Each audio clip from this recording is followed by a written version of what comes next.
Lesson plans are integral part of any teacher to enable and guide class learning. Who else can speak better on this topic than our next speaker, Miss Uma Srinivasan, who is a senior academician, former principal of Ashok Leyland School, Hosur, and she is with us to share her thoughts on topic integration of NEP principles in the lesson plans. Miss Uma Srinivasan carries a high profile and is a postgraduate in English literature.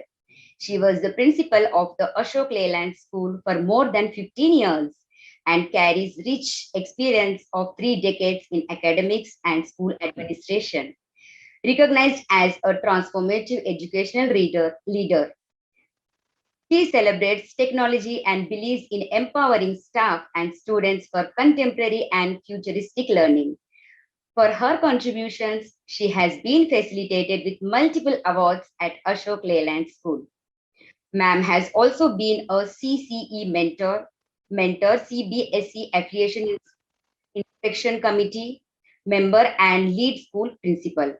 Ma'am has held several progressive posts in Hosur Sahodaya School Complex, including the chairman for a period of 2 years.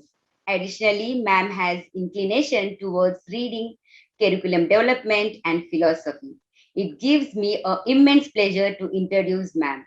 Uma Ma'am, stage is yours. Over to you. So the need for this topic came when I kind of looked at what all has been happening since November 2020 when the document was released. We've had several workshops, we've read a lot about it, we've had a lot of webinars, and a lot of ideas have been, of course, disseminated, and we have also kind of understood what the expectations of the document is and what are the changes we need to make. But somehow I had this feeling that everything was like in a piecemeal. You had multidisciplinary approach, you had multilingualism, then you had different topics. You had activity-based learning, then you had knowledge of India, then there were so many other associated ideas. So as a teacher, how am I going to bring all this into my lesson plan, which is an important tool for me to use for actual events or action in the classroom. So that's why I came up with this idea or this title of how could we integrate the principles of national education policy in our lesson plans. So for that, we need to now understand the context, the importance of this national education policy's vision. It talks about developing good human beings who are capable of good rational thought, possessing compassion, empathy, courage, resilience, scientific temper, creative imagination, and very good ethics and values.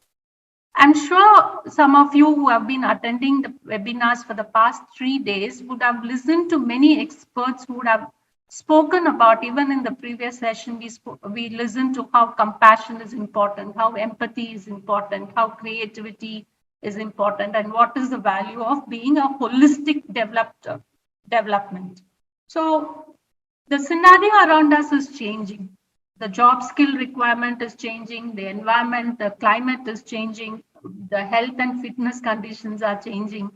And if you look at the environment around us as an adult, what we find is all those who are providing services to us are now looking at user convenience, user preference, user style, user feedback, and so on. And the way we have shopped, the way we are banking, the way we are eating, they're all undergoing a lot of changes.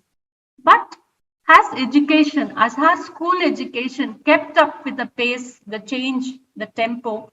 That's something that we need to consider and look at what are small things that we can do in order to shift the focus to the user, here the learner, that is the student, so that we develop holistic and competent individuals for the society down the line. So in my presentation, we are now quickly going to recall what are the salient features of the national education policy and why they are important, and how can we bring about those into our classroom by integrating the different concepts and ideas associated with the national education policy implementation. So to recall, we are looking at holistic development of learners. Dr. Vasanthi in the previous session had gone quite elaborately talking about what is the holistic development.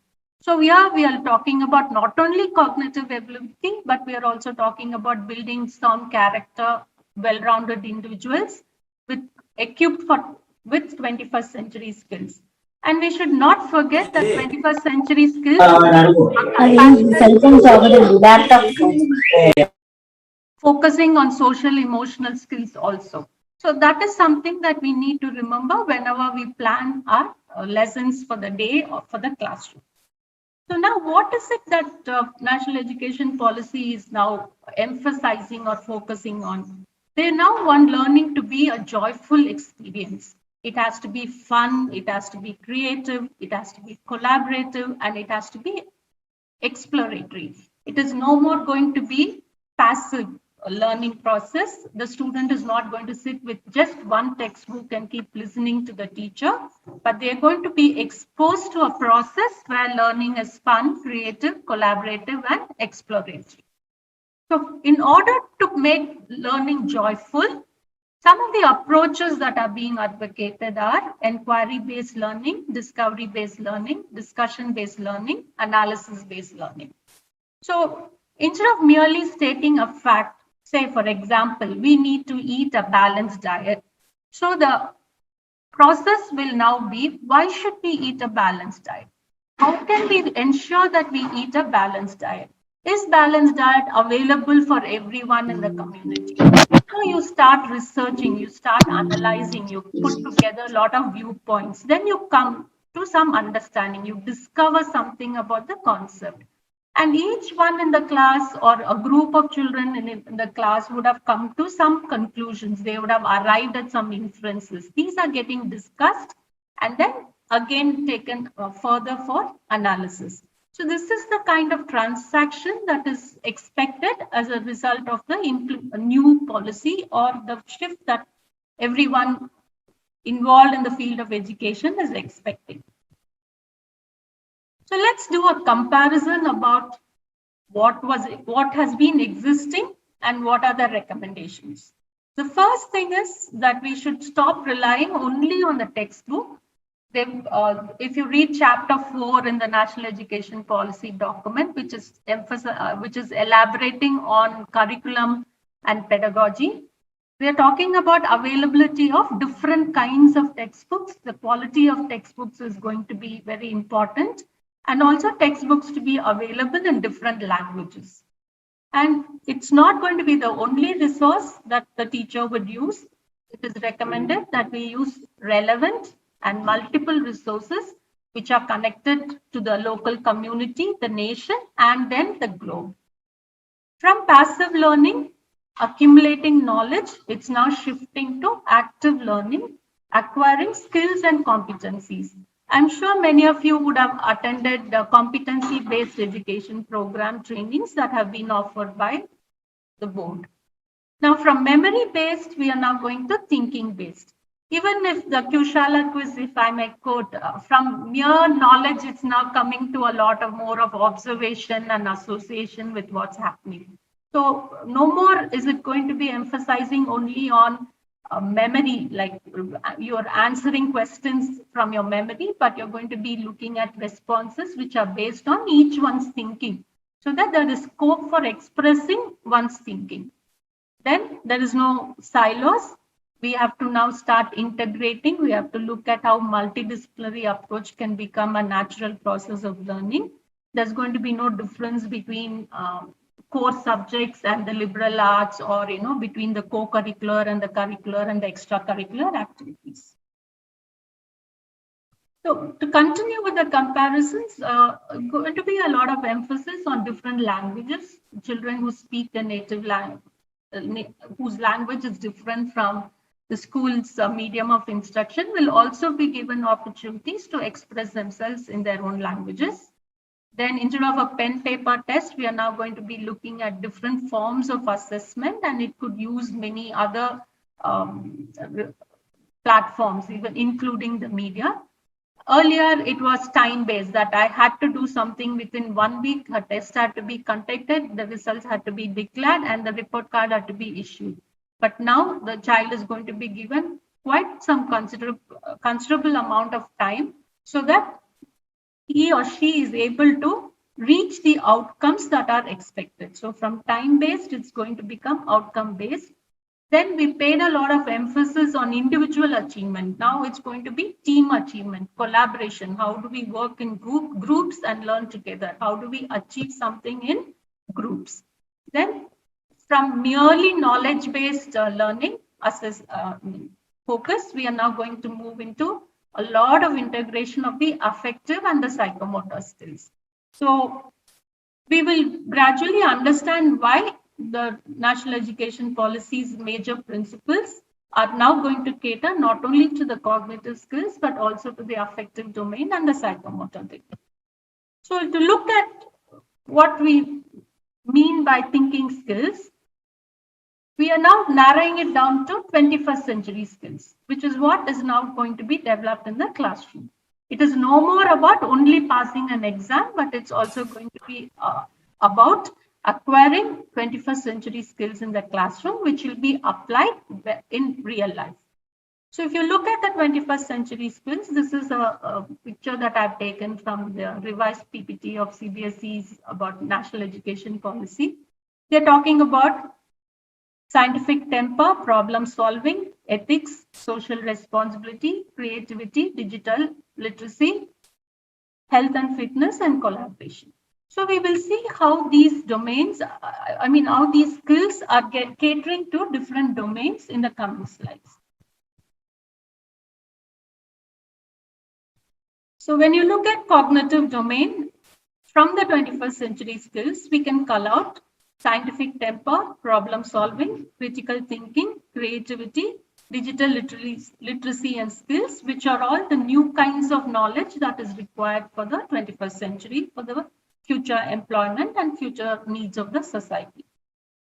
Now coming to the next part, we are talking about affective domain. Going back to 21st century skills, collaboration, communication, ethics, values, social responsibility, citizenship, all these are catering to the affective domain. Then coming to psychomotor domain. If you looked at this slide, it talked about creativity. So here we are talking about creativity is expressed through art, music, drama, sports. Then there's movement, there's focus on health and fitness. Then a lot of scope for hands-on activities. We saw in the comparison that it's no more passive learning, but it's also going to be active learning. So that takes care of the psychomotor domain. So for the benefit of, or to just quickly recall, when we say cognitive domain, it focuses on the thinking. When we say affective domain, it focuses on the feelings, emotions, and social skills of the student. When we talk about psychomotor domain, it talks about performance-related activities. It talks about the connect between the mind and the body. So you will see that if we are able to lay equal emphasis on the cognitive, the affective, and psychomotor domain when we plan our lesson plans, there is bound to be a holistic personality that is going to be evolving out of our education system. So how do we now bring about this change? How do we start applying the principles that we are now aware of? So we need to bring all that we are doing and saying and thinking about our classroom under the umbrella of 21st century skills. So when we say skills, now automatically Bloom's revised taxonomy will find a major role here. We all know that Benjamin Bloom was the one who chaired the committee meeting, which talked about lesson plans and the thinking skills, the objectives. And then we now also have the revised taxonomy. So when we say thinking skills, we now need to remember Bloom's revised taxonomy. Then technology is something that's going to support us in many ways for us to achieve our objectives. It's going to be a teaching resource. It is going to be an assessment tool. It is going to connect us to the world outside. So the role of technology is something that we cannot ignore. Then we are now going to look at how can I create more resources, which is also an addition to what is being said in the textbook. Now I have my thinking objectives, which are thinking skills. I have created my resources. I now need to decide my outcomes. So we need to look at how assessments, outcomes, and objectives can be interlinked. And then we need to design the activities. When we design the activities, we need to remember that it should promote collaboration, it should promote values, it should promote social responsibility, it should promote creativity.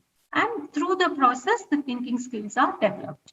So we need to remember that all these aspects of thinking, feeling, and doing are integrated when we do our lesson plans. So the shift is now from the information, I develop an idea. From the idea, I develop a concept. From the concept, I try to apply the concept to real life. And whatever challenges, opportunities come my way, I try to solve the problem.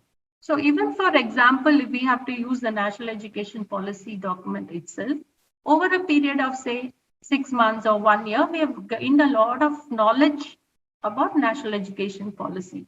So that has given us a lot of ideas. Oh, I could do this, I could do that. And then we now form a concept. We make it more specific that I know what is multidisciplinary approach. I now know what is holistic progress card. I now know what is 21st century skills. We now form our own concepts. Now the challenge is how am I going to apply it to real action, which is the classroom. And for that, I'm going to look at how I can plan it using a framework. So when I actually, what I plan, when I implement it, the challenges and opportunities will be a part of the problem solving process. So to do a quick recall, we know that the components of a lesson plan are overall goals has to be there. From the overall goals, we do develop specific objectives. And for us to achieve the objectives, we need to make use of some support system, which will come in terms of resources. It will come in through the activities that we're going to plan. That is a part of the learning process. So I have an aim. I'm doing something. I need to see a result. I need to see an outcome. So that outcome also I should be clear. After which, the National Education Policy has also suggested a list of activities which we can integrate as extended activities. If you can recall it, they talk about study circles, clubs, extra knowledge based on the topic. They talk about vocational skills. They talk about career skills. They talk about knowledge of India. So a lot of other ideas are also being promoted or encouraged through the National Education Policy document. So these can become a part of either our learning process or it could be a part of our extended activities. So that when we design a unit, we have something of everything which will make it a consistent implementation procedure and not look at it as in isolation. So we now come to the overall goals, objectives. So instead of mere information and mere facts from the textbook, our focus now is going to be on critical thinking. So we are now going to look at, okay, there is this concept or there is this information. Now, what is it that I can do to connect it to real life? What is the social responsibility that I can build here? What is the link between the different sub-concepts that are listed out in the lesson? How can this information be used in a new context? How do we reflect? We understood the importance of reflection in the previous presentation. So how can we reflect on this topic? What ethics, what values are associated with this topic? And then what are the imaginary situations I can create for this topic? Can I create something new? Can I create new knowledge?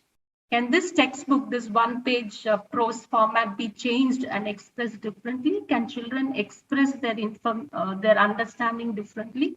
So these are some of the questions that we need to keep in mind when we develop the overall goals. Later, we'll see a few samples or even we could discuss it after the presentation. So once this is done, we are now looking at the resources. You know, in the comparison, we said it's not enough to rely on just one textbook. We need to use multiple resources. So some of the resources that we could look at, which is associated as search engines. If you have a Twitter account and follow many topics associated with education, then you will be able to collect a lot of pictures, photos, and relevant videos. Those are all very useful resources. Then we have the community. We can find a lot of information from the community around us. And of course, not forgetting nature, that is the campus outside the classroom and any park or any other natural surroundings which are there available. Of course, media, we are now very privileged or blessed to have a lot of access to different media. And so these can also become resources. Actual product can also become a resource. So we need to look at what is it that I can take from real life that can be used as a resource in addition to the textbook. So we have the objectives, I have the resources. Our natural tendency earlier would have been to prepare the learning activity or the learning process, the teaching methodology. But now we need to pause and look at, okay, what is it that I want to achieve at the end of the period or at the end of the unit or at the end of the week? So can I be very clear about what is it that I want my students to do from by teaching this topic, or for me to know that this my intention or my objective is resulting in an evidence. So what is the outcome that I need to plan for? And when we plan our learning outcomes, we should be clear that it is more specific outcome. It is something that we need to be able to see. It is something that has to be specific. It is something that is related to being a SMART goal. So it can quantify the learning. The objective is more on the qualitative side. The outcome becomes more quantitative. Of course, there will be tangible and intangible results of the learning. But here we are looking more at what is measurable, what is demonstrable, what can be demonstrated. And then we are looking at what are the skills that are going to be expected of. It is not simply saying write a paragraph. It will be about is it a persuasive paragraph? Is it an expository paragraph? Is it a narrative paragraph? Is it something like a experiment that they have to do and show us? Is it something like creating a poster, a drawing skill that I want to encourage? So we need to remember about the skills, not merely the information that they're going to be writing as 2 marks or 3 marks answer, but it is about the skills that we are expecting them to demonstrate. And then these skills are not merely recall or understanding skills. Of course, understanding is definitely there, but we are now looking at analysis, we are looking at synthesis, we are looking at evaluation. So I'm sure we are all aware of Bloom's revised taxonomy, the higher order thinking skills. CBSE question papers also talking about HOT skills. So we need to now look at HOTS as a part of the learning outcome. So when we design the learning outcome, we can look at how the outcome will be related. The objective of the learning outcome is what I explained in the previous slide. Now, how can the learning outcome be expressed? It can be expressed creatively. It can be expressed through any social action. If they can make a video, they can make a product, they can produce something. It could be communication-based activity. It could be a drama. It could be a speech. It could be a debate. It could be something done in the assembly. And it is definitely reflecting on their thinking process. It's also about doing things, making things. It is also related to their motor skills. So to kind of connect the objective, the outcome, and the assessment, earlier we would have made an objective like help students understand the importance of a balanced diet. Now maybe I will reframe it and say, how can I influence students to start eating a balanced diet? That could become my objective after going through X activities and going through Y a lot of information. At the end of it, I want them to be making wise choices about what food to eat and what food to avoid. That's what is the purpose. Now, what could be the outcome? They would be able to maintain a weekly log where they are entering what they ate every day, which should demonstrate how their attitudes and behaviors and beliefs about balanced diet is gradually changing to a more positive outcome. So this is how we need to connect, saying, change the facts into a more overall society-based or personality-based goal, where we are looking at an influence on their behavior, on their attitudes and values. Then design a lot of activities around that information so that over a period of time, we are able to see those changes in their behavior, attitude, and habits that will tell us that yes, we are working towards holistic education. So now the outcomes are there. I have designed my outcomes. I have my objectives. I have designed the learning methodology.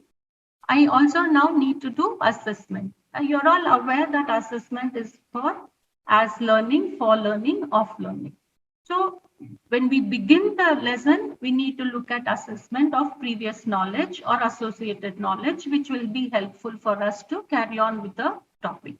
Then during the process of activities, during the process of learning, we need to build in a few assessments. Here the assessments need not be only test, pen and paper slip tests. It could be, you can use rubrics when they do activities. How are they behaving in the environment? How is teamwork being developed? So all those skills can come in when they are learning, when they are in the process of learning.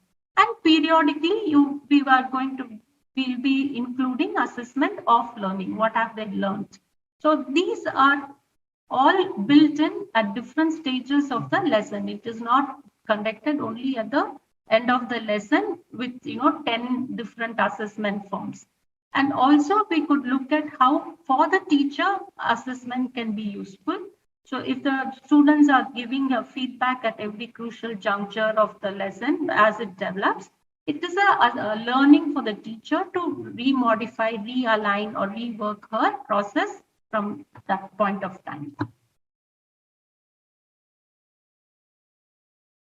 So we now come to extended activities. I have the objective, I have the resources, I have the learning activities. I am sure of what I want to achieve at the end of the unit or during the process.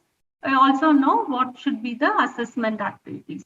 So finally, or at even certain junctures, the points of, when it moves from one concept to the other, we could do or include a few extended activities.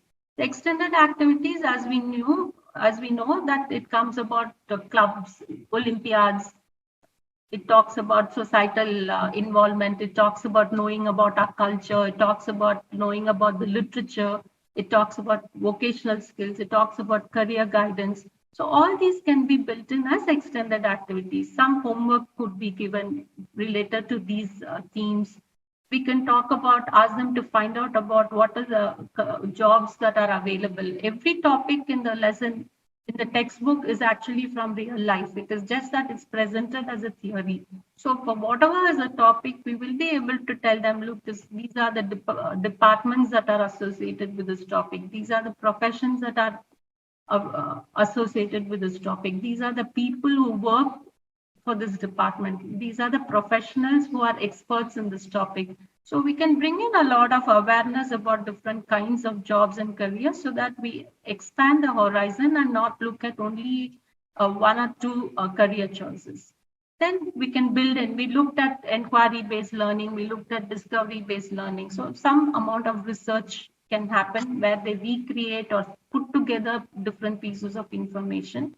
They can teach, do peer teaching, they can do buddy teaching. There could be an integration with some other discipline and very simple levels of vocational skills, not as a formal internship, but we know what we mean here by vocational skills. When they learn to make something like or involve in gardening activity, cooking activity, learn to stitch something, learn to bind a book, learn to go to a bank and withdraw money and come. All these are little small job related skills that we can teach them. And of course, there is plenty of resources for us as to how we can link some current affairs that is happening in India to the topic, or even something of the past, whichever is appropriate and relevant. So all these can be built in as extended activities. So if we have to take a balanced diet, we would be looking at what are the professions that are involved in this industry, food industry. We are looking at how can we link it to different other professions. We are now looking at what was the traditional food that was being taken, or we are looking at what are some of the locally available food, vegetables and fruits that are being grown that can help us eat a balanced diet. So the scope is unlimited, but we should not pack too many things. At the end of it, the child should not wonder, or even as a teacher, we should not wonder that what did I focus on. So there has to be clear focus, and we should choose among these list of ideas and then make it more precise, so that the connection between all these components are very clear and very useful for both the learner and the teacher. We now come to how can I bring in technology into my lesson plan. So technology can come in as a resource, it can come as an assessment tool, it can also be a part of your learning outcome, it can be a part of the learning process. So when we look at resources other than a single textbook, we have now a lot of open resources where children can access, even the teacher can access information.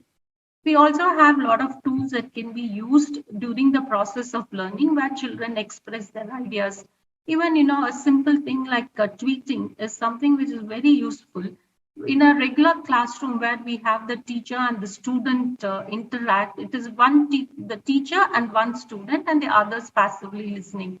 And then we move on to the next question and ask another student the answer to the next question. Whereas when we use some tech tools like tweeting and discussion forums, children build on each other's ideas, they build on each other's opinion, they express their response to what is being previously stated. So this brings in multiple points of view. We also get to know how people are reacting to what is being said and how that can be accommodated to a more positive social behavior. So technology can be used as a resource. It can be used during the process of learning. It can be used as an assessment tool, and it also can be used to build in social emotional skills. So we also know that there are different kinds of technology platforms that are available. So your computer science teacher will definitely be able to guide about how we can get them to represent the story using animation or pictures, or the facts can be presented as a video. They can post a lot of comments. Podcasting is something that we can look at, so that there is always 24/7, 365 access to whatever is being talked about. And here I also like to share a few tools that one could look at as learning tools. These are all learning tools which you will be able to use. Then there are formative assessment tools. So these are all very user friendly. All that we need to do is to open an account and then share it through relevant platforms with the children, and they give us instant feedback. So one advantage of using technology for assessment would be that they give us an instant feedback, and the concept of data analysis is very much feasible when we use technology tools for assessment.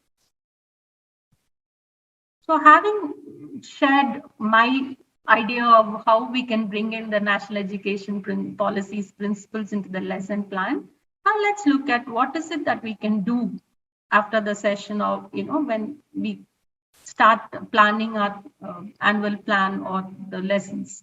So we now need to fix goals. We need to look at, okay, as I told you earlier, we cannot put everything and, overload the lesson and take it for a very long period of time. So we need to fix our goals that at every lesson, I will bring in at least 3 critical thinking skills, 3 creative skills in my lesson plan. You can say I will use at least 2 or 3 other resources than the regular textbook. Of course, the YouTube video is there, but that's also more like a talking textbook. We need to now create resources which are more meaningful. We need to now identify resources which talk about real life situations. That is also available on YouTube or any other platform. So we now need to decide, okay, I will use at least 2 resources other than textbook. I will see that I will use actual people from the community as a resource. I will build in interview as a process for my lesson. So this is something that you could list out according to your preferences, your infrastructure availability, your resource availability, and fix your goal. We looked at how I can look at goals for objectives, goals for resources. Similarly, goals that I will do one collaboration activity which will promote teamwork with every concept, or twice a week, or I will do one art integration. I will do one program which will integrate the sports concepts into my lesson. So we can fix our own goals. Then when we fix our goals and we try working on it, definitely challenges will be there. So we shouldn't give up. We have to work on the challenges, find help from our environment, and work to make it a success. And then when we prepare the plan, we can look at how topics from different subjects, it's not only a multidisciplinary approach, but narrowing down the curriculum. In my opinion, a lot of topics from science, geography, maths can be integrated quite well, and some of it can be bundled into an extension activity, or as a research topic, so that we get some more time to do in-depth study rather than doing 10 different topics in 5 different subjects. Then if we do that, definitely our timetable can be rescheduled. The time that we allot for standalone topics can be different, and the time that we will look at how the topics can be integrated and looked at holistically, that will be different. So when we do inquiry-based learning, when we do discovery-based learning, when we do a integrated approach, that definitely, and when we focus on thinking skills, our need for a bag will reduce. How? Because children bring school bag to carry the textbooks, notebooks, maybe a tab these days. But when we make it more hands-on, when we make it more thinking-based, when we make it more interesting, and when we make it more a discovery-based approach, the need to bring a school bag will come down, can be eliminated, so that it lends itself to bagless learning. And then we need to build a lot of knowledge. We need to understand this is not enough. What we have learned so far is not enough. So keep regularly going through all the manuals that have come from NCERT, CBSE, and also all the reports, the research reports, the surveys, OECD, World Bank report. All these give us a very good insight into what is the requirement, what is it that we need to do for the future, and how, and a lot of ideas and insights are being shared. So we need to make use of all that. And then to write the lesson plan, we can develop very easy templates so that they have the bullet points. It's like a PowerPoint slide or something where we are able to build in all that we want to do in a very precise way. And then children, they are our best resources. Students are our best resources. They would definitely be able to give us a lot of ideas on how we can take this forward. How can we make learning more fun? Because here I only remember the story from Swami and Friends, and it recently happened to come across it. We all know Swaminathan and his gang of friends, and many of us would have enjoyed reading Swami and Friends by R.K. Narayan. So here is this particular incident from a chapter which, it's summer holidays and Swaminathan is in full mood to enjoy. He doesn't want to even think about studies. And there one day his father comes and says, "What are you doing? Why are you not studying? Come on, solve this math sum for me." And the thinking that goes on in Swaminathan's mind, Swami's mind, he wonders whether the mango is raw, whether the mango is ripe, and why this guy is so cruel. Why does he want so much of money? He's not bothered about whether he has to add or subtract or multiply, but he's more on the story of the sum. And the father is waiting there for him to solve the sum. And finally, he, in the old-fashioned way, he kinds of bullies him to kind of arrive at the answer. But he also leads him with a lot of questions and asks him very probing questions, which helps Swaminathan solve the sum finally. So I thought that was very interesting. I looked at it as a piece of literature earlier, but today when I look at it in the context of education as a teacher, as someone who has put in 20, 30 years of experience, here's a wonderful way of telling us how, when we present something, it is not the way we want them to look at it, but children have very different ways of looking at what is being taught to them. And that we need to utilize, we need to be aware of, and we need to respect it. And definitely then we'll be able to make these principles, achievable, and life will be much easier for us as a teacher. So with this, I'd like to thank IEM for the opportunity, and I suppose we could look at how we could discuss. If there are any questions. Thank you.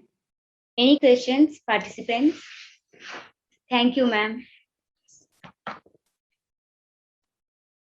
Participants, any questions?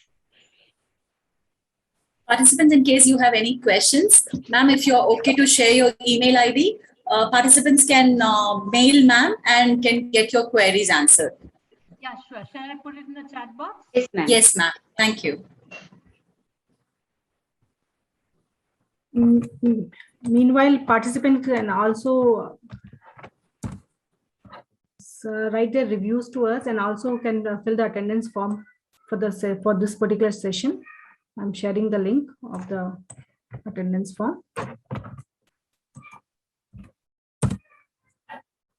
The link of the attendance form is in the chat box. Kindly fill in the attendance form for this particular session. Thank you, ma'am. Thank you so much for that wonderful session. Thank you. It's my pleasure. Thank you, ma'am.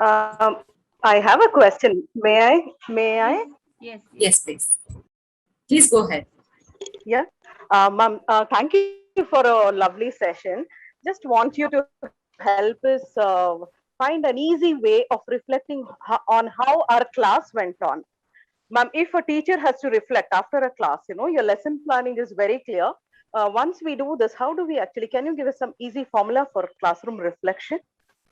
Yeah, I think technology is one major tool that we can use, where you have these MS Word forms where you could administer a questionnaire and get a survey, and children can give you a feedback. That would be a good reflection tool for the teacher. Similarly, when we analyze, ma'am, without asking children self-reflection, ma'am, for self-reflection, is there any formula for self-reflection? For self-reflection, it would be more of your, maybe there are ways in which we can record our class. We can look at what went well, what did we look at all the children, did we give enough opportunities to all the students. So maybe that facility is now available. So we could volunteer to do a recording of our class and reflect on what has happened, so that we are aware of points of improvement and points of happiness also. Similarly, if we are looking at the outcomes and the children's performance, from that data, we will be able to reflect on what went well, what did not go well, and what is to be done further.